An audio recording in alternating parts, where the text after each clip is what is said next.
સાકાર કરવા છે, આત્મનિર્ભરતાના દીપ પ્રગટાવવા છે. સોનાણી સાહેબનો છે આ સંકલ્પ, બદલાશે હવે સમાજનું માળખું. સંવેદનાની પાંખો. નમસ્કાર. આમ તો શાળાની ઓળખ એ જ મારો પરિચય છે, તેમ છતાં હું મારો પરિચય આપું. મારું નામ ચૌહાણ રણજીતસિંહ આર ચૌહાણ. હું છેલ્લા 21 વર્ષથી અહીંયા આચાર્ય તરીકે આ શાળામાં ફરજ બજાવું છું. અમારી શાળાનું જીવન કેન્દ્ર છે વિદ્યાર્થીઓ છે, તેમનું ઉજ્જવળ ભવિષ્ય એ જ અમારો જીવન મંત્ર છે. જીવન મંત્રની સાર્થકતા માટે મારો સમગ્ર શાળા પરિવાર કટિબદ્ધ છે. અમારી શાળામાં અમે સંવેદના સોસાયટીની રચના કરી છે અને એના વિશે મેં ખૂબ ચર્ચા કરી છે અને ખૂબ સભ્યોને બધાને એના વિશે વાતો કરી છે, સમજાવ્યું છે. બાળકો છે એ આવા દિવ્યાંગ બાળકો વિશે જાણે, એમના પ્રત્યે સંવેદના રાખે, એ ખાસ આનો હેતુ છે. અને આ સોસાયટીનું જે અમે અમારી શાળામાં રચના કરી એ બદલ અમે ખૂબ રાજીપો વ્યક્ત કરીએ છીએ. અને બાળકો છે એ પણ આવા દિવ્યાંગ બાળકો પ્રત્યે સહાનુભૂતિ દર્શાવે, એ તમારો હેતુ છે. વસ્તુ જય હિન્દ, જય ભારત. જય હિન્દ. મારું નામ પરમાર જગદીશ સુરસિંહભાઈ છે. હું આ શાળામાં 19 વર્ષથી શિક્ષણ યજ્ઞ સાથે જોડાયેલો છું.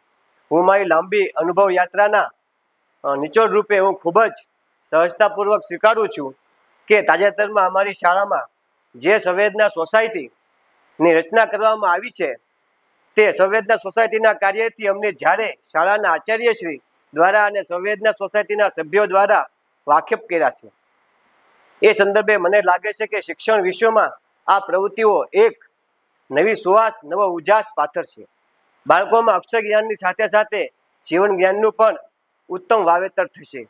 અને જ્યારે અક્ષર સાથે જીવનનું સાતત્ય ભળશે ત્યારે જ એક સહજ માનવ વિશ્વ ઉભરી આવશે. આ માનવ સંવેદનશીલ હશે.